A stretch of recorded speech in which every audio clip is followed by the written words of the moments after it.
If I had a quid for every colour channel swapped to Lomo film, I'd have 2 quid. It's not much, but it's weird that there's 2 of these films, right?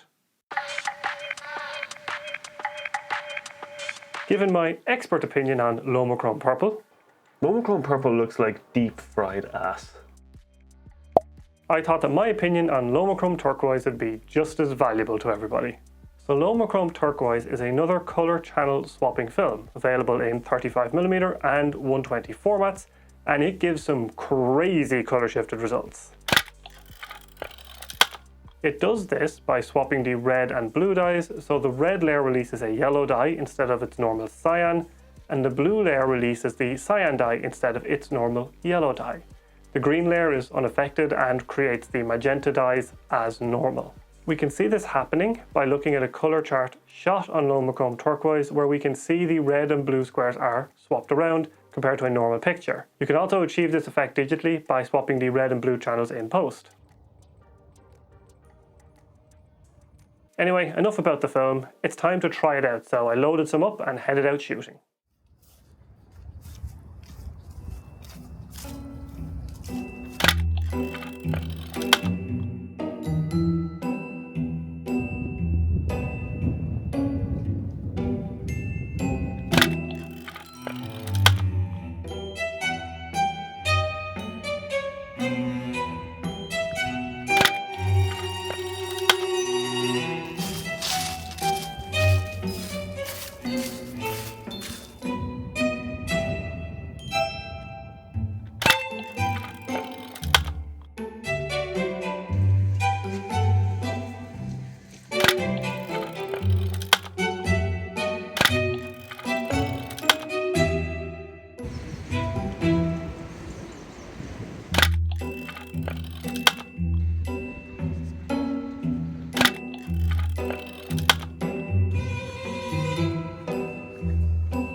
Now, when you shoot this film, you run into the incredibly annoying issue where Lomography does not give it an ISO rating. They give an exposure range, which is pointless, stupid, and annoying.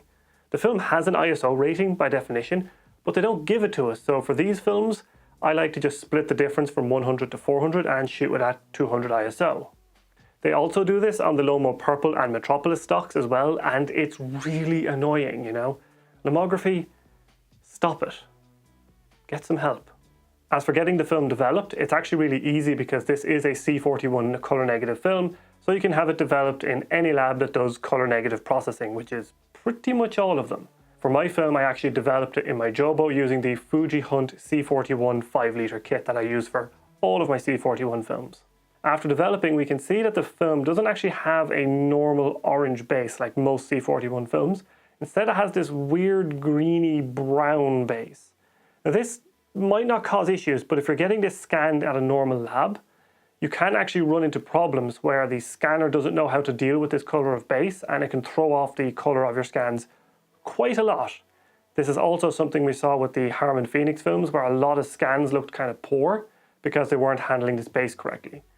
Now, as for me, I actually scanned this on my scanning frame using the Z8 and the pixel shifting mode, and I found that it actually scanned quite well, apart from the fact that it is Lomochrome Turquoise. So before we look at the images, I need to turn off this background light. There we go. And you can actually see the test print I've been working on for my new printer. Yeah, I'll talk about that in a future video. So looking at the images, we can see that Lomochrome Turquoise definitely has a look to it. And to be quite honest, I don't really think it's a good one. The crazy colors of this just don't really work in my opinion. You know, I never thought I'd say this, but Lomochrome Purple to me is a better film. God help me. Looking through the images here, we can see how the greens actually aren't too affected. They do turn a kind of blue color in a lot of places, so you get a kind of teal plants. But most of the greens and browns and sort of neutral colors aren't really affected. One interesting thing here is blues turn brown apparently. So these signs here, this ring is normally red if you look at this in real life, and this is normally blue. So the blue turned brown for some reason, or red, and then the red outline here turned bright blue. Now if we take a look at an image with some sky in it, it should be turning a bright nuclear coloured orange, but I don't have that in most of my photographs because this is Ireland, and getting a blue sky for more than 5 minutes at this time of year is a goddamn miracle. Taking a look at skin tones, we can see that they just shoot right off the end of the scale and turn this freakish blue colour. You know, these could be used actually for a monster in Lethal Company. If you really wanted something terrifying, I'd show this.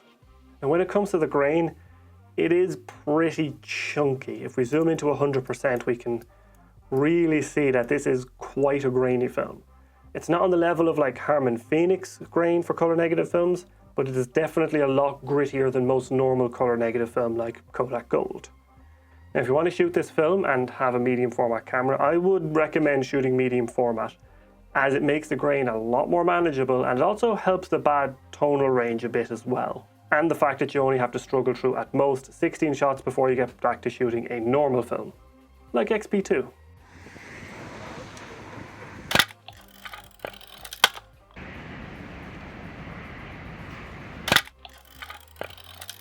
One thing that we could actually do, which is kind of fun, is we can open up the image in Photoshop and swap the channels back around. So to do that, I'm just going to create a new adjustment layer, channel mixer, and then we can take the red channel and make it blue, 100, take the red channel down to 0, and then we can swap the blue channel and make it 0 blue and 100% red. And we get a fairly normal image, apart from the sky being a bit still nuclear orange, but hey, it's close enough to what we wanted. And this means we could take our Lomochrome Turquoise and Lomochrome Purple, swap the channels around, and get a normal colour film. But at that point, just shoot a normal colour film and be done with it. Overall, I would not shoot this film again. The whole colour channel swapped gimmick is just a bit too much for my tastes. If I had to choose between this and Lomochrome Purple, I would actually go with Lomochrome Purple, as it's less crazy looking. You know, it's not good, it's just less bad. The film was scanned using a table. You can see that the film isn't